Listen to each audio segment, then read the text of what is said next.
அஸ்ஸலாமு அலைக்கும் வரஹ்மத்துல்லாஹி வபரகாத்துஹு.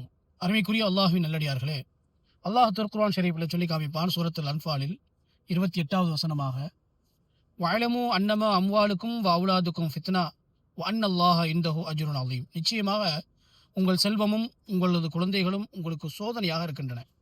நிச்சயமாக அல்லாஹ்விடத்தில்தான் மிகவும் உயர்ந்த நற்கூலி இருக்கிறது என்பதை நீங்கள் நன்கு அறிந்து கொள்ளுங்கள் என்று அல்லாஹ் திருக்குர்ஆன் ஷரீஃபில் சொல்லி காமிப்பான். அருமைக்குரியவர்களே, நம்முடைய செல்வமும் நம்முடைய குழந்தைகளும் நமக்கு சோதனைகளாக அல்லாஹ் ஆகி தந்திருக்கிறான்.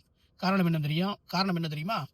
நம்முடைய குழந்தை நம்மை பார்த்து, என்னுடைய தகப்பனாருக்கு, என்னுடைய தாய்க்கு இது தெரியாது, இது அறியாமை, இது மடமைத்தனம், என்னுடைய தாய்க்கு தந்தைக்கு இதை பற்றி என்ன தெரிய போகிறது என்று எண்ண ஆரம்பித்தால், அல்லது அந்த செயலுக்கு செயல் வடிவம் கொடுக்க ஆரம்பித்தால், அந்த எண்ணத்திற்கு செயல் வடிவம் கொடுக்க ஆரம்பித்து விட்டால், நாம் நிச்சயமாக அந்த குழந்தைகள் நமக்கு சோதனைகளாக ஆகிவிடுவார்கள். உங்களுக்கு என்ன தெரியும்? உங்களுக்கெல்லாம் ஒன்றும் தெரியாது. இந்த காலத்தில் நீங்கள் இதையெல்லாம் அறிய மாட்டீர்கள். நீங்கள் சும்மா இருங்க, நான் பார்த்துக்கொள்கிறேன் என்று நம்முடைய குழந்தை நம்முடைய பெற்றோர்களை பார்த்து அது சொல்ல ஆரம்பித்து விடுமையானால் அதுதான் சோதனைக்கணும். அருமைக்குரியவர்களே, இது போன்ற அறியாமையை அந்த குழந்தைகளுக்கு நாம் ஒருபோதும் ஏற்படுத்தி விடக்கூடாது.